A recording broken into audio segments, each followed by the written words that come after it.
Son las 8 en punto, bienvenidos a Mesa Blue, les presento a Claudia García, Adriana García. Sí, la doctora días. García, buenas noches, es la directora de Medicina Legal. Me da mucho gusto invitarla, tenerla aquí, doctora García. Muchísimas gracias por la invitación, Vanessa.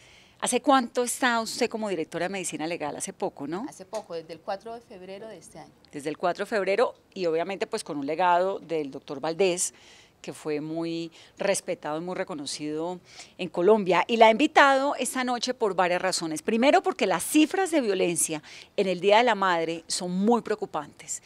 Y Medicina Legal pues tiene una campaña muy interesante que se llama Mamá nos necesita, en la que tratan como de hacer conciencia. Es muy paradójico esto porque la verdad, un día tan especial en el que se le rinde homenaje a la madre termina siendo una de las jornadas más violentas en el país, entonces vamos a hablar de eso.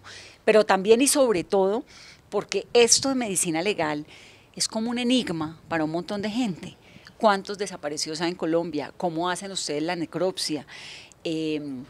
Todas estas declaraciones que dan ustedes sobre cómo muere una persona o no, es decir, detrás de la muerte y Medicina Legal hay un proceso de una cantidad de gente súper seria, y usted misma, ¿por qué se metió en eso? De todo eso vamos a hablar.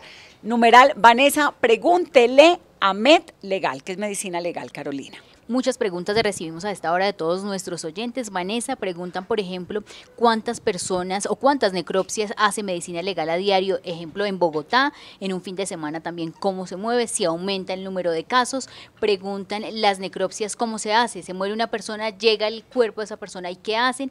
También nos preguntan casos de abusos de menores, maltrato, lesiones personales, feminicidios. Bueno, de esa cantidad de cosas de las que realmente no quisiéramos hablar. Arranquemos por la madre, doctora García. ¿Por qué el Día de la Madre es tan violento? Sí, mira, desafortunadamente yo considero que como nos reunimos en familia, tenemos una serie de rencillas, de temas no resueltos, de cosas que no hemos dicho en el último año o en los últimos años o en los últimos meses. Y nos reunimos a una celebración del Día de la Madre y se nos olvida que el centro de atención es nuestra mamá o las madres de esa familia. Y entonces llegamos sin hablarnos y después de tomarnos algunos tragos, desafortunadamente, perdemos todas las inhibiciones que tenemos y empezamos a pelear. Y algunas veces pasamos hasta el homicidio entre familiares en este fin de semana. Esos homicidios, esas agresiones, una cifra. El año pasado, en el 2018, ocurrieron 2.000 hechos violentos. El Día de la Madre, 126 muertes violentas. ¿Tienen en general algún vínculo de sangre? Digamos, ¿son primos, hermanos, familiares? Sí, sí tienen un vínculo de sangre, no todos, pero sí tienen un porcentaje, un vínculo de sangre. Y es que muchos de estos homicidios ocurren no solamente en vía pública, sino ocurren dentro de las casas, en la fiesta, en la celebración, en los sitios públicos. Es que es increíble cómo es el segundo fin de semana más violento del año. ¿Cuál es el primero? Algunas veces es el fin de semana del amor y la amistad, y otras veces se lo están peleando con la Navidad. Entonces es Día de Amor y la Amistad, Navidad, Día de la Madre. Son los tres que puntean sobre las cifras de violencia. Que además son fines de semana donde se mezclan una cantidad de emociones, ¿no? Donde se mezcla el licor con las emociones. Pero ¿y el 31 de diciembre? También, pero el 24 es más notorio el aumento de las cifras. ¿En qué ciudades especialmente? ¿O esto es en todo Colombia? No, pues es en todo Colombia, pero las principales son Bogotá, Medellín, Cali y en el norte básicamente Barranquilla. Bogotá, Medellín, Cali y Barranquilla. Increíble, ¿ah? Que una celebración. Usted es madre además, ¿no? Sí, tengo 2 niños grandes ya. ¿Grandes? Sí, tienen 22 años y 19. Bueno, ya voy a ahondar sobre eso, porque además sí. Es médica de la Universidad Nacional. Soy médica. Y se especializó en medicina forense. En medicina forense. Eso me llama un montón la atención, ¿sabe? Como por qué estudiar medicina forense y no sé, ginecología. Porque me encanta básicamente el estudio de lo que es realmente complejo y los cadáveres realmente le hablan a uno. Me encanta hacer necropsia. ¿Y cómo le hablan a uno los cadáveres? Le hablan desde la ciencia, le hablan desde lo que después de fallecidos le dejan a uno como huellas en sus cuerpos. ¿Usted estudió medicina normal? Sí, O medicina sea, hizo general. toda la carrera, medicina general, que esto pues es una carrera. Y en un momento de su vida dijo, me voy por medicina forense. ¿Y qué otra opción tenía? Digamos, ¿qué Ser mal? psiquiatra. También le llamaba la atención. Esa era la No, otra los opción. suyos grandes ligas. Sí, ser psiquiatra. ¿Y por qué decide forense? Decido forense porque la muerte se convierte en eso, en un reto. La investigación de la muerte se convierte en un reto. Y realmente yo creo que me siento realmente realizada haciendo necropsias médico-legales. De hecho, es una de las cosas que más voy a extrañar al ser directora. Que ya no hace que ya necropsias. no puedo hacerlas. ¿Qué es una necropsia? Es el estudio de un cadáver para buscar información útil a la justicia o a la ciencia. Es decir, para decir, esta persona murió por esto. Y ayudar a la investigación judicial. Y durante la carrera, los 5 años de medicina, pues hay un momento en el que estudian, hacen necropsias, ¿no? Sí, en 10º semestre. Casi al final. Casi al final. Y cuando usted comienza en su carrera a hacer necropsias y a entrar a los hospitales y a entrar a las morgues, etcétera, ¿no le pasó como a muchos estudiantes que les da como ese shock de, uff, esto está muy fuerte? No, me encantaba. ¿En serio? Sí, me encantaba. ¿No se soñaba a medianoche No, con nada de eso? No. ¿Cómo arranca uno a hacer una necropsia? Con la información que tiene de lo que es policía judicial. O sea, uno no hace una necropsia ciegas, sino lo primero que tiene que recibir es la información para Colombia, CTI y policía, que son los que van al lugar en donde está el cuerpo. El levantamiento de cadáver. El levantamiento de cadáver en la jurisdicción anterior, digamos, en la ley anterior, aquí se llama inspección técnica cadáver, y con esa información comienza uno la necropsia. Entonces uno no comienza una necropsia ciegas. Ellos le traen información de la escena, son los ojos del médico en la escena, y después sí comienza uno ya a hacer el procedimiento en sala de necropsias. Deme un ejemplo de lo que puede decir esa información. Bueno, le dice a uno, por ejemplo, en el lugar en donde estaba muerta la persona hay indicios de que entraron a la fuerza. Una ventana rota. Una ventana rota. Hay indicios de que faltan elementos, entonces robaron algo. O lo contrario, no hay indicios de nada, las ventanas están cerradas, la puerta está cerrada y lo que usted encuentra allí, lo que encontró allí la policía judicial es un líquido transparente en una mesa.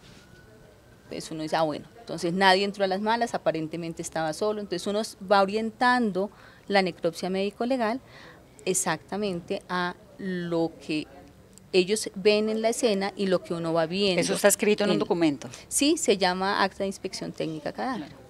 ¿Cuáles son las necropsias más difíciles de hacer? ¿Con un grado de complejidad o qué causa que sea una necropsia más difícil? Bueno, la necropsia lo hace complejo de diferentes cosas. Uno, por ejemplo, que el cuerpo esté esqueletizado. ¿Qué es esqueletizado? Que ya no tenga tejidos blandos, que esté en huesitos. Que no tenga piel. Que no tenga piel ni músculos, ni órganos. Eso la hace más compleja. Que haya sido sometido a tratamiento para desaparecer el cuerpo. Por ejemplo, le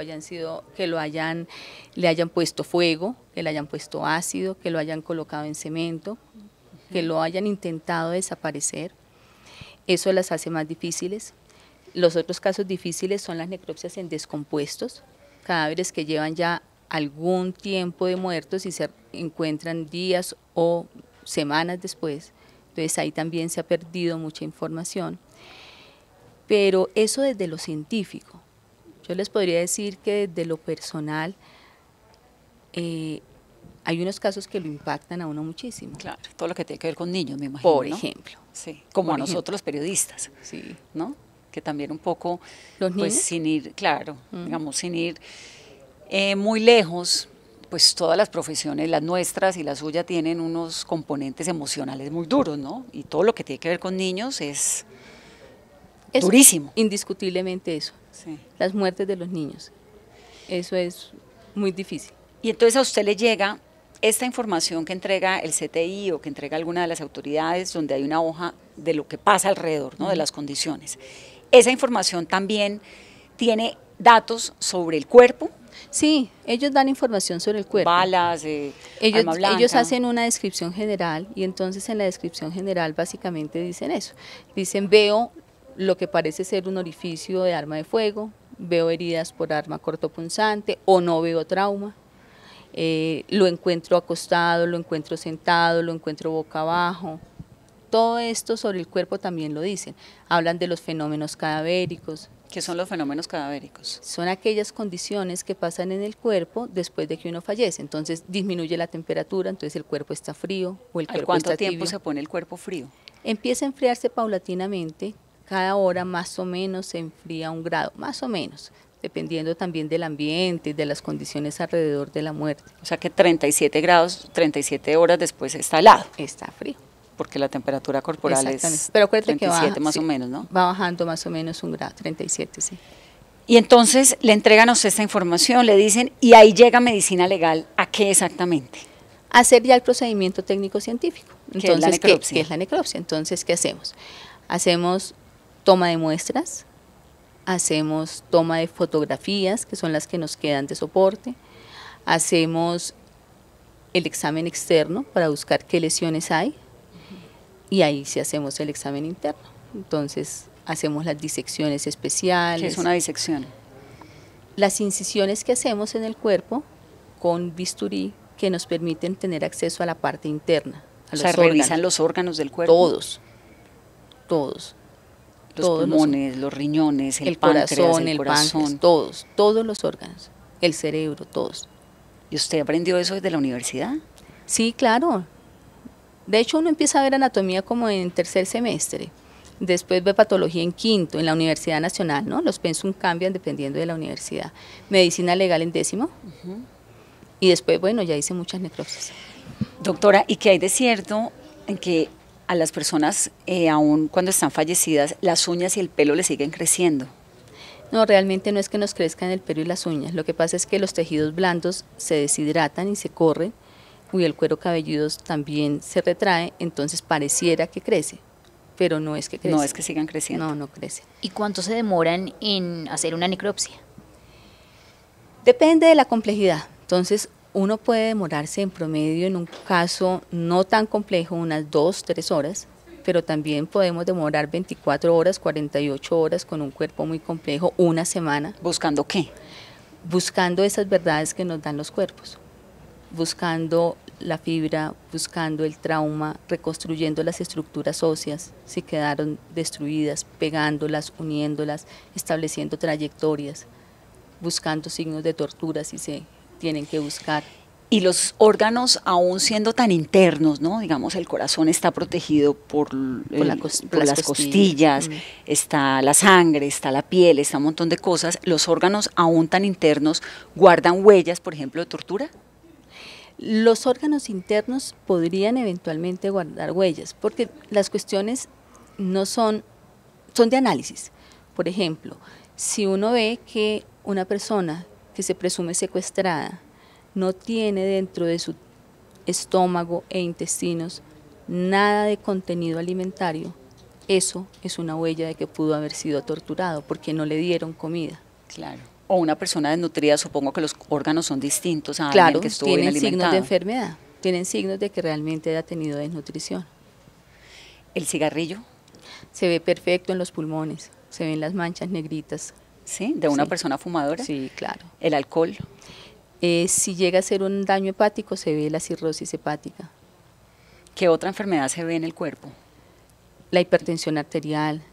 ¿Cómo es un cuerpo con hipertensión? Se ve daño en los riñones secundarios a la hipertensión arterial, también en el corazón.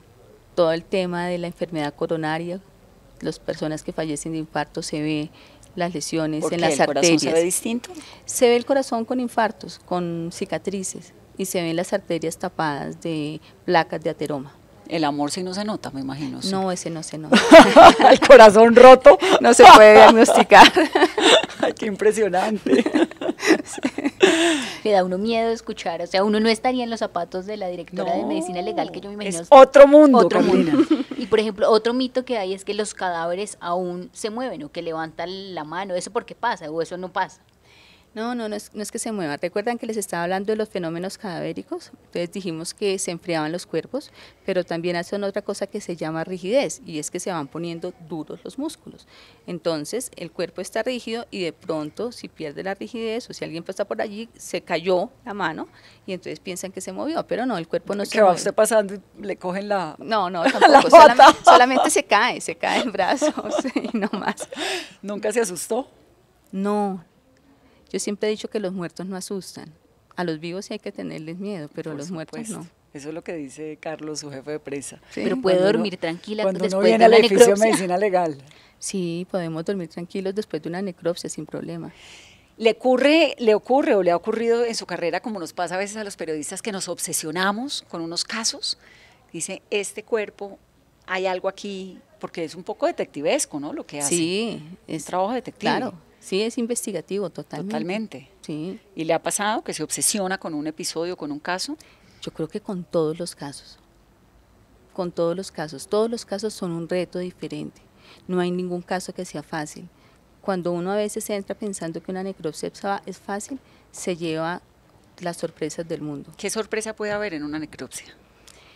Que uno le plantee en un contexto de que es una muerte natural, de que la persona falleció por una enfermedad y de pronto al examinar el niño se encuentre con un delito sexual que uno no preveía desde el principio y que no lo veía a grandes rasgos y que solamente lo vio por la previsión de tomar unas muestras biológicas. Esos son casos que le enseñan a uno desde el punto de vista forense. Y usted o la persona que hace la necropsia es quien decide hacia qué otro dato toma. Sí, el médico es el que Es tiene la autónomo en eso. responsabilidad Claro. de definir hacia dónde va la necropsia. Nos estaba contando sobre los fenómenos cadavéricos, entonces decía esqueletizado, ¿no? Que es cuando... Cuando ha perdido todo el tejido blando, Y todos es el los esqueleto músculos, solo. y es- ¿Cuánto tiempo se demora un cuerpo entre morir, entre pues el momento, el instante de la muerte y volverse un esqueleto? Depende de las condiciones en donde esté, depende si está enterrado, depende si está en una bóveda, depende si está al aire libre, depende si está en un anfiteatro, pero digamos que en términos generales al menos dura 6 meses antes de volverse un esqueleto. También si no ha sido formalizado, ¿no? Porque si ha sido sometido a las preparaciones que hacen en las funerarias, pues obviamente se preserva durante más tiempo. Claro. ¿Qué es lo que pasa en el cuerpo humano clínicamente para que una persona se muera? Que deja de funcionar el cerebro y al dejar de funcionar el cerebro y el corazón deja uno de respirar. El cerebro es el órgano El motor, Motor, matriz, matriz, sí. es el cerebro, no el es corazón. cerebro. No, el corazón funciona porque sí, tiene unas células propias de él que lo hacen contraerse, pero recibe órdenes del cerebro. Entonces uno en realidad se muere en el momento en que el cerebro se apaga. Por eso existe la muerte cerebral, Claro. que es la que nos permite hacer donación de órganos y de tejidos. ¿Y de qué depende que un órgano pueda ser donado o no? Básicamente, órganos, cuando estamos hablando de órganos, estamos hablando de corazón, de pulmones, de hígado, de riñones. Esos son órganos. Esos solamente pueden ser donados cuando la persona está en muerte cerebral y el diagnóstico de muerte cerebral se hace en una institución hospitalaria con unos criterios ya establecidos científicamente, con unos equipos de trabajo. Porque tienen que estar aún con sangre, supongo, ¿no? Porque Funcionando. tienen que mantenerlos con una perfusión. O sea, no puede uno haber cesado esas funciones vitales. Entonces se hace un diagnóstico de que el cerebro ya murió, por decirlo de una manera simple, y solamente mantiene esa perfusión los órganos porque lo tienen conectado a los aparatos en una unidad de cuidados intensivos. En ese periodo, una vez se diagnostica la muerte cerebral, que eso tiene todo un protocolo muy establecido desde la ciencia, es donde los órganos son viables para trasplante, no en otra circunstancia. Ese momento es único para los órganos. Ya se pueden trasplantar otras cosas, se pueden rescatar tejidos, que son las córneas, los huesos, la piel, ahí sí después de que la persona está muerta, incluso aquí en medicina legal. Pero tejidos, no órganos. No órganos, los órganos tiene que haber vida. Exacto, tiene que Tiene que haber estar, funcionamiento tiene cerebral. que tener una perfusión. No, funcionamiento no, porque entonces estaría vivo. El cerebro está muerto y lo mantienen perfundidos los órganos, ¿Qué es perfundido? lo mantienen con que la sangre pase por los órganos dándole oxígeno, pero a través de aparatos en una unidad de cuidados para que no intensivos, tengan daño y puedan funcionar para que no en otro tengan daño y cuerpo. puedan ser trasplantados. Pero ya hay muerte cerebral. Y por ejemplo, en muertes violentas, esa persona si quería donar órganos y no fueron afectados, ¿sirven? No, si la persona fallece en vía pública por una muerte violenta y quería donar órganos, no se pueden donar. No Así podría es. donar sino tejidos. ¿Cuál es la muerte más amable? Yo creo que la muerte natural, ¿Usted cómo quisiera morir, por ejemplo? de muerte natural, indiscutiblemente. O sea, en su casa, viejita, Viejita, en mi casa, dormida. dormida, sí. Esa es la muerte natural. Esa es la muerte natural, con una enfermedad. ¿Y la peor?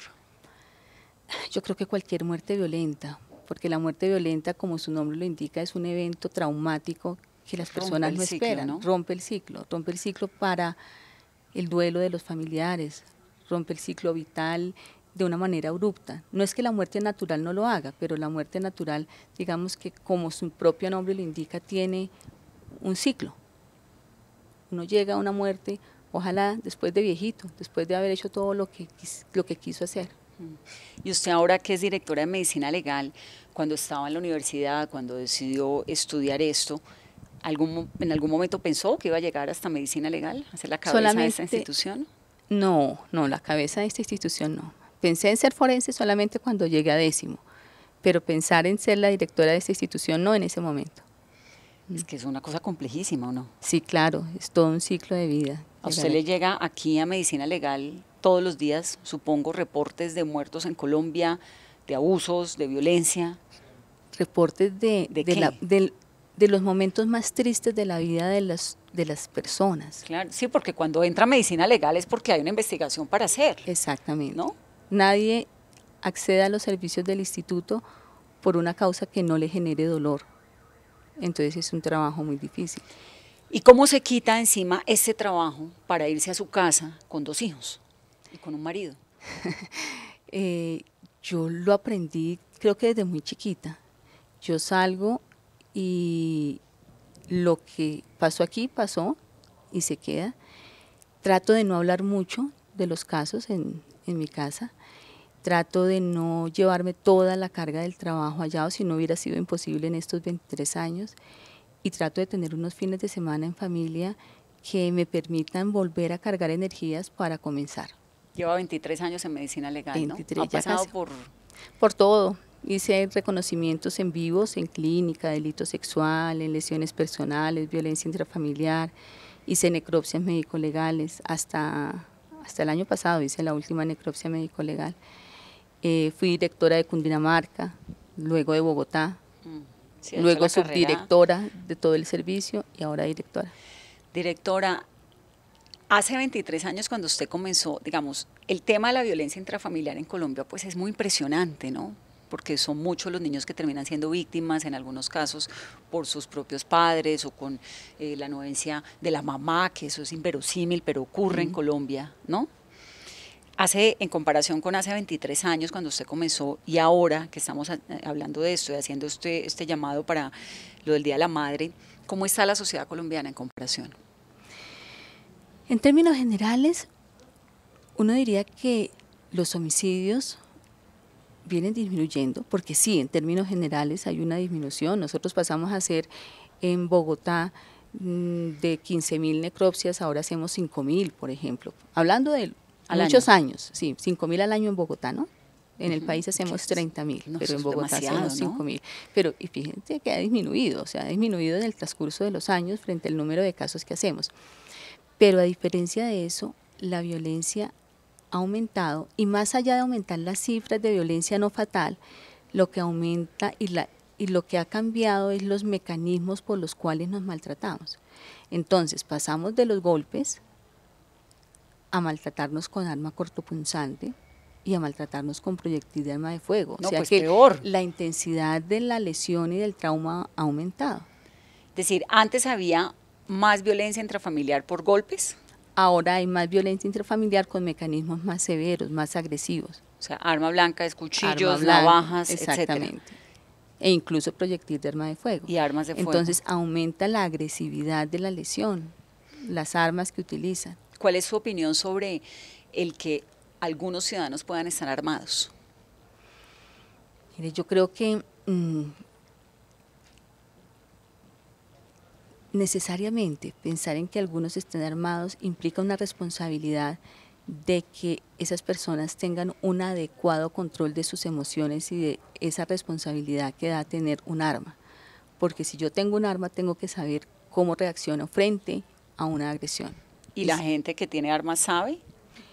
Eso es lo que uno quisiera, que supieran, que realmente al tener un salvoconducto tengan esa certificación de que están aptos para saber manejar las emociones y que sea para defenderse. Porque supongo que el que tiene un arma está dispuesto a matar, ¿o no? Yo pienso que sí. Si no, ¿para Sí. qué? Sí, yo pienso que sí. Aquí lo importante es saber utilizar esa arma. Es que me parece muy complejo. Muy complejo, sí. Por porque ejemplo, eso no me gusta. Disparar armas, no. ¿Alguna vez ha disparado armas? En polígonos, cuando está uno haciendo toda la formación, le dan la posibilidad de disparar, pero no me gusta. Sí lo he hecho en esos polígonos, pero no me gusta. ¿Y tiene buena puntería? No tan buena. Director, usted hablaba del tema de lesiones personales. ¿Ha aumentado en el caso de lesiones y maltrato hacia las mujeres? Sí, ha aumentado. Las cifras vienen en aumento. La violencia, tanto la interpersonal como la violencia intrafamiliar y específicamente la violencia de pareja, viene en aumento. ¿Cuál y por qué? ¿Hay alguna explicación?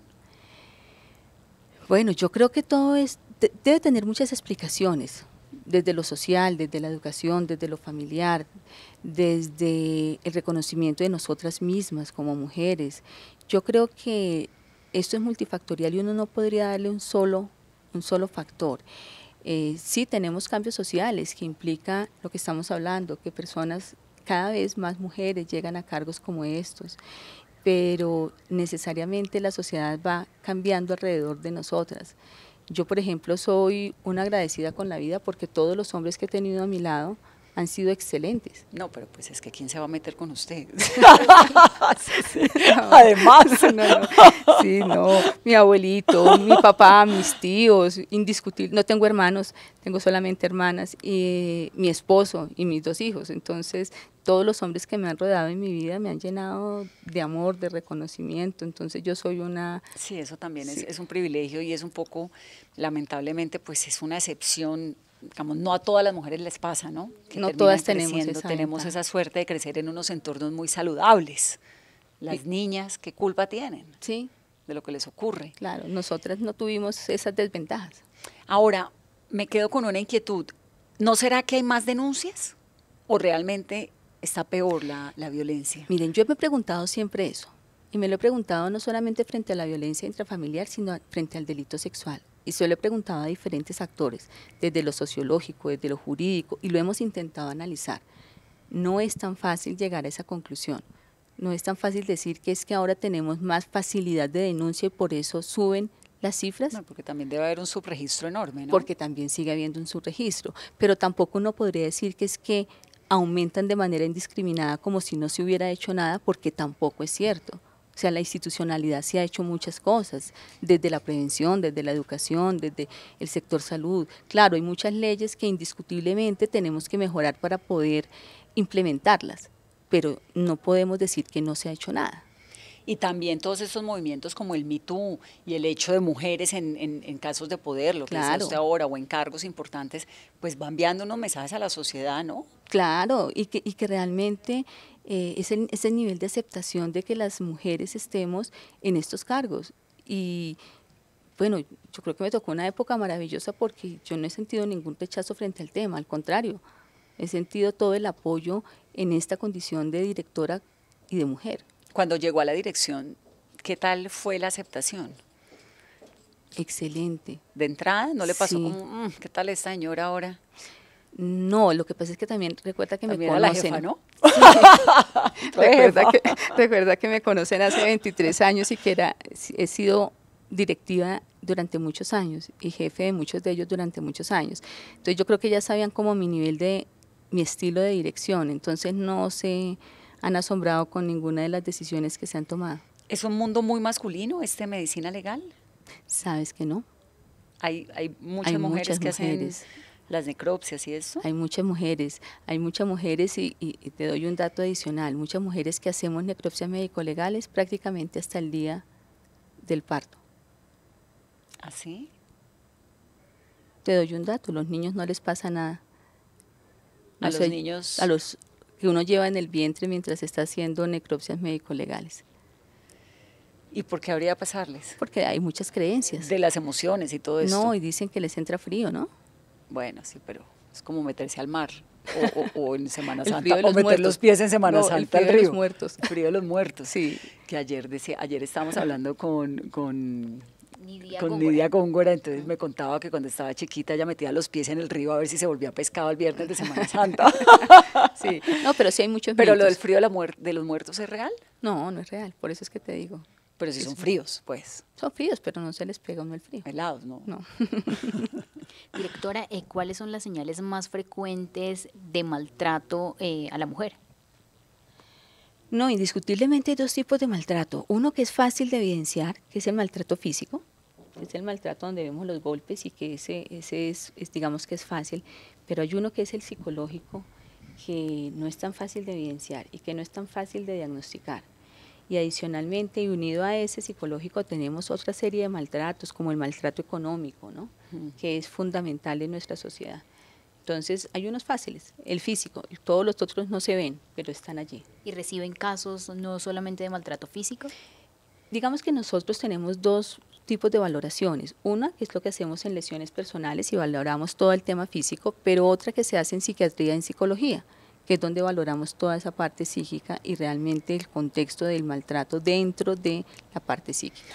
¿Eso se hace cómo? ¿Con conversaciones, Se entrevistas? hace con supongo? entrevistas psiquiátricas y psicológicas especializadas. Pero tiene que haber una voluntad de Por ir. supuesto. Por supuesto, Por ¿no? supuesto. No Además es- porque firman un consentimiento de que quieren estar en ese examen. ¿Qué tan privado es?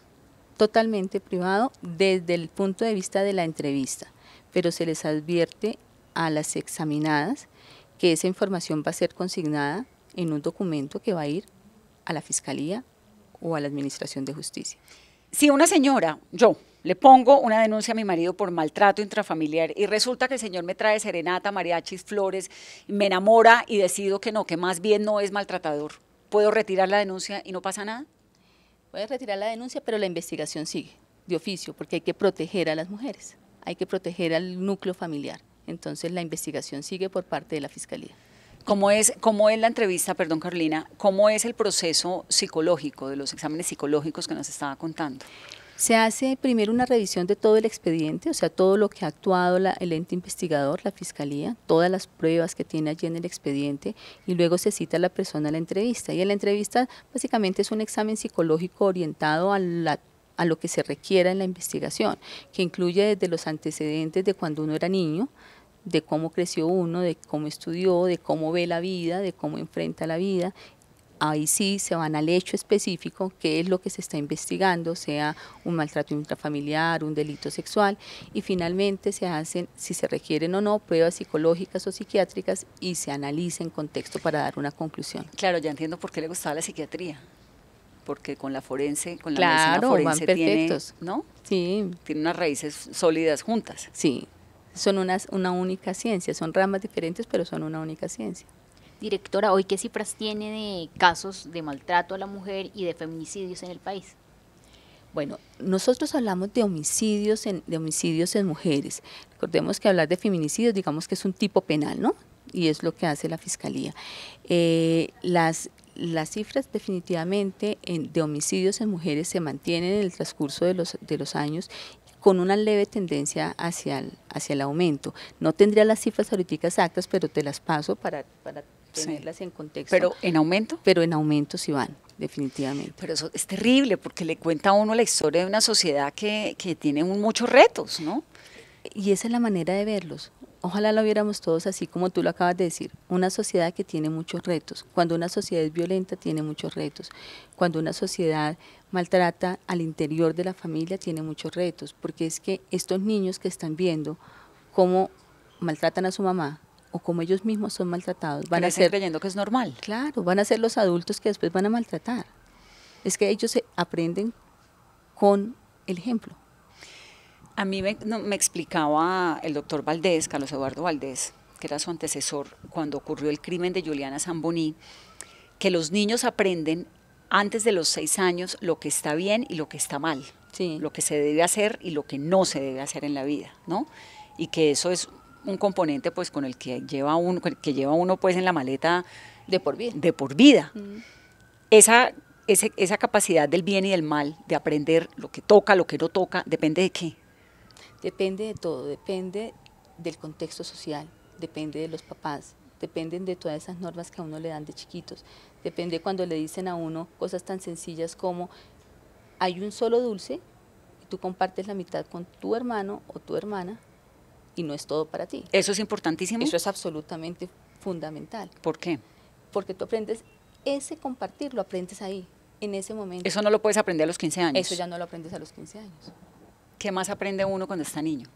Que tenga que ver con el comportamiento, ¿no? de la vida, de la moral, lo que toca hacer, lo que no, lo que somos como sociedad. Todo lo que nos va enseñando papá y mamá. O sea, cuando te dicen saluda, tú aprendes que saludar es un buen signo de comportamiento. ¿Qué aprendes tú? Aprendes específicamente cuando te dicen no, no hagas eso. Por eso a los niños hay que ponerles límites. No hagas eso, uno aprende que eso es malo. Cuando la mamá lo mira a uno, cuando uno es chiquito y lo mira así, y uno dice, aprende la autoridad. Aprende la autoridad. Todas las figuras de poder, todos los límites los aprendes en esa primera infancia. Si a ti no te ponen límites en la primera infancia, no aprendes hasta dónde puedes ir y hasta dónde va el otro. Los abusadores, los asesinos en serie, los que le pegan a la señora, los que se matan el Día de la Madre, ¿nacen o la sociedad los hace? Eso no se puede decir con ese nivel de certeza, porque hay diferentes condiciones frente a diferentes agresores. Hay algunos agresores que necesariamente tienen una enfermedad mental y pueden ser incluso sociópatas, pero hay otros que no. ¿Esos sociópatas nacen así o dependen de qué? No, dependen de muchos factores, es que no es un solo factor, no es que yo nazca sociópata o me haga sociópata, la enfermedad mental o las condiciones no son, digamos que en términos generales uno no las puede decir como un sí o un no, sino que toca entrar a analizar cada caso. Si hay un factor, digamos que físico, si hay un factor ambiental, si hay un factor social, si hay un factor familiar, pero en términos generales lo que te puedo decir es que todo influye para lo que uno es. Para cómo se comporta uno. Para cómo uno se comporta en la vida. O sea, no es gratis lo que cada uno de nosotras es. ¿Qué hace que en una familia una persona sea distinta a la otra? Porque uno ve dos hermanos o tres que crecen igual, que comen lo mismo, que van al mismo colegio, que reciben el mismo cariño, las mismas lecciones, todo lo mismo, y el uno puede terminar siendo un ladrón o un pervertido y el otro no. Exactamente eso, las condiciones propias que tienen. Tienen una carga genética diferente, pero además tienen unos insumos y unos influjos diferentes. De tal suerte que en el transcurso de esa vida, las cosas que le van pasando a uno de manera diferente es lo que lo van haciendo que actúe diferente. Y uno asume los retos y las circunstancias y las... Hay una frase que me gusta y es que uno no es lo que uno dice, sino cómo uno se comporta. El ser humano es las decisiones que toma, si llama a la policía o no, si hace algo indebido o no. Si decide pasarse un semáforo en rojo o no. Voy a hacer una pausa en esta conversación. Estamos hablando con la directora de Medicina Legal y estamos haciendo un llamado muy importante, que es lo que tiene que ver con toda esta conversación en la cual hemos ido, pues, ¿no? En todas las aristas de la sociedad, por todas partes, sobre la campaña que hay, que me sumo además para el Día de la Madre. Mamá nos necesita. Hay que bajarle la agresión y a ver si tenemos un domingo de Día de la Madre que el lunes nos dé satisfacciones a todos. Volvemos en breve.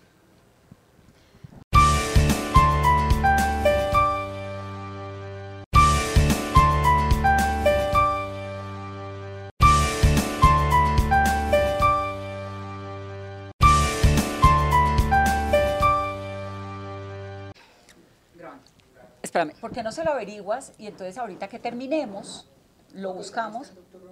No, pero esto pregunta al abogado, no al doctor. Y le cortamos el pedacito y lo ponemos y listo, para que ella quede bien, que esa es la ventaja del programa. Sí, total.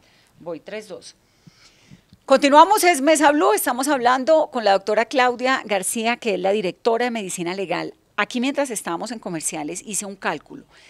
Si en Colombia se hacen 5.000 necropsias al año, son más o menos 13 al día, ¿no? En Bogotá. Ah, en Bogotá solamente. En Bogotá, sí. ¿Y quién hace todo eso? Es muy impresionante. Sí, en Bogotá son más o menos eso, 15 al día. 15 al día. 15 al día. Los fines de semana se hacen más, 18, 25. ¿Hay más violencia los fines de semana? Sí, hay más violencia los fines de semana. Y entre semana a veces se hacen 9, 10, entonces en promedio son más o menos 14, 15 al día. Doctora García, ¿cuántos desaparecidos hay en Colombia? Porque entiendo que ustedes ahora están trabajando con la JEP, ¿no? En esto de la búsqueda de desaparecidos, o van a comenzar un proceso importante. Sí, con la unidad de búsqueda. ¿Con la unidad de búsqueda? Nosotros tenemos el registro de desaparecidos, el CIRDEC, Sistema de Información de Registro de Desaparecidos, que lo administramos, pero no es un sistema nuestro, es un sistema del Estado colombiano, administrado por el instituto, porque así lo dice la ley, en el cual participan muchas entidades. Entonces la Fiscalía incluye información de desaparecidos, la Policía incluye información de desaparecidos, la Comisión de Búsqueda incluye información de desaparecidos, la Defensoría incluye información de desaparecidos. Entonces todos por ley tenemos la posibilidad de incluir información de desaparecidos. De tal suerte que el sistema nosotros lo administramos y damos las cifras. Tenemos más o menos 120.000 desaparecidos registrados. ¿120.000? Sí, desaparecidos. ¿En cuánto tiempo? Desde 1938, que es donde tiene registro el sistema, hasta 2018. Entonces, ¿y hay un periodo en el que se haya incrementado más ese número? Sí, definitivamente la cifra nos va mostrando, es que, bueno, nos va mostrando varias cosas, porque es que nos muestran el año en el cual se registró el desaparecido, se denunció el desaparecido, que puede ser diferente a la fecha de la desaparición.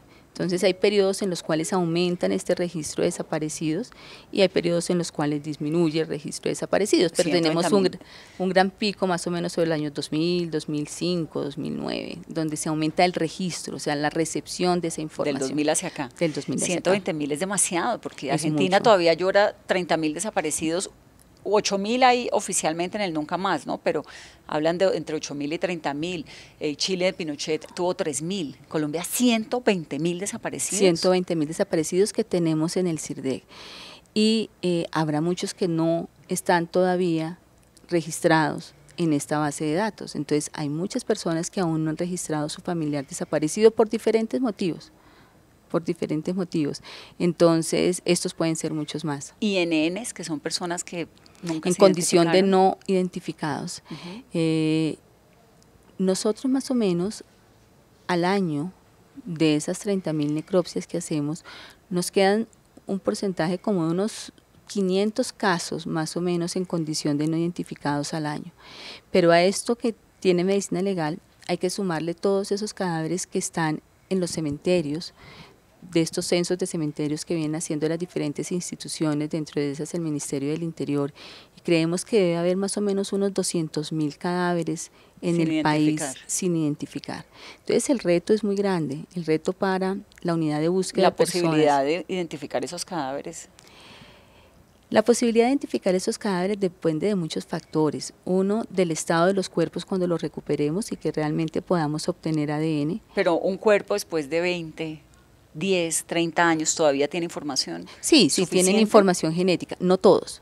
Depende de las condiciones del enterramiento. Recuerdan que hablábamos de necropsias complejas, esos son casos complejos en los que a veces no se adquiere, no se puede obtener material genético. ¿El ADN está hasta en la molécula mínima de los huesos? Está en el centro de los huesos, en la médula de los huesos, en esa parte de los huesos cuando uno come pollo y lo parte. Recuerdan que en el centro hay como algo que es rosadito, rojito. No, hoy no vamos a comer pollo. Hoy no van a comer pollo. En ese sitio está el ahí DNA. está el ADN. ¿Y eso se seca? Eso se seca. Con y el ahí tiempo. se extrae. De ahí se extrae. Claro, pero digo, se seca con el tiempo, entonces supongo que hace más difícil la identificación, ¿no? Y se degrada, se daña. No está tan íntegro.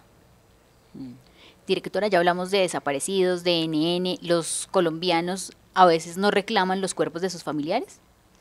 No, los colombianos a veces no saben que sus familiares fallecieron, entonces no los reclaman. ¿Y qué pasa ahí? ¿Cuál es el proceso? Nosotros hacemos un proceso de divulgación de aquellos cuerpos que logramos identificar, pero que no vienen a reclamar sus familiares. Entonces hacemos un proceso de búsqueda, hacemos unos telegramas que mandamos a los sitios donde aparece la cédula, la dirección. Entonces se manda y dice… Pero perdón, antes de que se salte allí porque no le estoy entendiendo. ¿Cómo saben la cédula si el identificado no tiene nombre? No, por eso es que le contestaba. Una cosa son los cadáveres que están identificados y sus familiares no reclaman, que es la pregunta que me hacía Carolina. Okay. Sí, me decía, ¿muchos no reclaman? ¿Y cómo lo identifican? ¿Porque tiene la cédula en el bolsillo? No, ¿o qué? por las huellas. Nosotros todos cuando sacamos la cédula nos quedan las huellas en la registraduría. Entonces, si son cadáveres frescos, los identificamos por las huellas. Entonces ya sabemos que falleció tal persona, pero su familia de pronto no sabe. Entonces mandamos información a donde creemos que vive o donde sacó la cédula. Entonces el cura del municipio, el alcalde del municipio se encargan en las emisoras locales de difundir los familiares de tal persona, y entonces cuando ya se acercan le cuentan que el cuerpo, que Medicina Legal está buscando los familiares. ¿Y eso cuando lo logramos de identificar, ¿no? Sí. Cuando no los logramos identificar, ahí sí, entonces nos toca hacerle inhumación estatal mientras se logra la identificación. ¿Y ese proceso de inhumación estatal tiene algún ritual? Tiene, digamos que las condiciones biosanitarias para enterrar un cadáver, pero tiene unas condiciones de ley, y es que los cadáveres en condición de no identificados se inhuman en bóvedas individuales. No se pueden inhumar en fosas comunes como lo hicimos hace muchos años. Entonces, hace muchos años ya los inhumamos en bóvedas individuales, debidamente marcada cada una de las bóvedas para cuando haya necesidad de volver a recuperarlos. Y el ritual es guardando todos los procedimientos, tanto de bioseguridad como los procedimientos de custodia de los cuerpos. Sí, porque triste que nadie los llora, ¿no?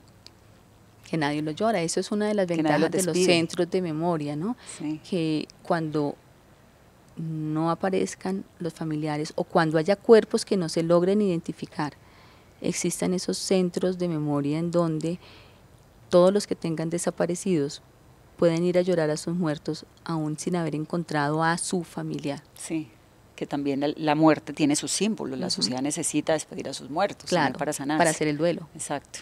¿Y cuánto tiempo esperan con la esperanza de que aparezca la familia? Depende de la sede del instituto donde estén, porque por ejemplo en una sede como Bogotá, en condiciones normales, no ahora que como ustedes saben estamos en una reforma de la morgue, en condiciones normales, alcanzábamos a mantener aquí cuerpos sin reclamar. ¿Aquí en este edificio? En este edificio. ¿Aquí abajo? Abajo. ¿Todavía están las neveras aquí abajo? Estamos en remodelación, o sea que no hay muertos en este momento, no te preocupes. No me preocupo, pero siempre que vengo a Medicina Legal me impresiona un montón porque abajo hay un cuarto lleno de gente pero no hay muertos. No hay ningún. Ahorita no. Pero va a haber. Claro, cuando logremos entregar la sala de necropsia nueva, la estamos remodelando y va a quedar una sala muy bonita. Yo diría que no solamente la mejor de Colombia, sino incluso me atrevería a decir que de Latinoamérica. ¿Pero cuánto Te tiempo? invitaré cuando esté. No, gracias. Antes de que haya muertos. ¿Pero cuánto tiempo esperan? Entonces te decía, para Bogotá, para una sede como Bogotá en condiciones normales, no como estamos ahorita, alcanzamos a almacenar más o menos 80 cuerpos en condición de no reclamados, sean identificados o no. Pero, por ejemplo, tenemos sedes en donde no tenemos esa posibilidad. Entonces el cadáver ingresa por la mañana, nadie se acerca a reclamarlo y hay que inhumarlo en la tarde porque no tenemos una capacidad de almacenamiento. ¿Un cuerpo se descompone al cuánto tiempo? Apenas uno fallece se empieza a descomponer. Inmediato. Inmediatamente. Pues doctora, muy impresionante todo. Entonces, el cuarto de abajo. Ahorita no tiene cadáveres, pero normalmente los tendría. Pero lo están remodelando, lo estamos una super morgue allá abajo. Una morgue muy ¿Eso es un linda. cuarto a qué temperatura? No, la sala de necropsias está a temperatura ambiente, pero tiene como pero tiene cuartos que están o en congelación, que es menos 20, o en refrigeración, que es a 4 grados centígrados. ¿Y usted va fresca? Sí.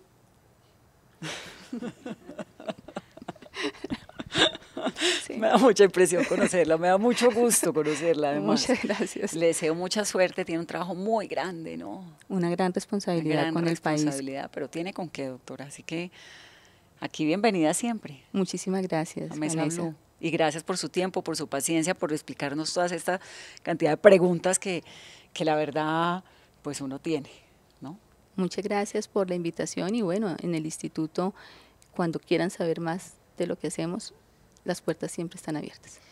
Es la directora de Medicina Legal. Este domingo es el Día de la Madre. A ustedes gracias por participar con Vanessa. Pregúntele a Med Legal. Vamos a tener un Día de la Madre pacífico, por favor. Que tengan una muy feliz noche. Esto es Mesa Blue.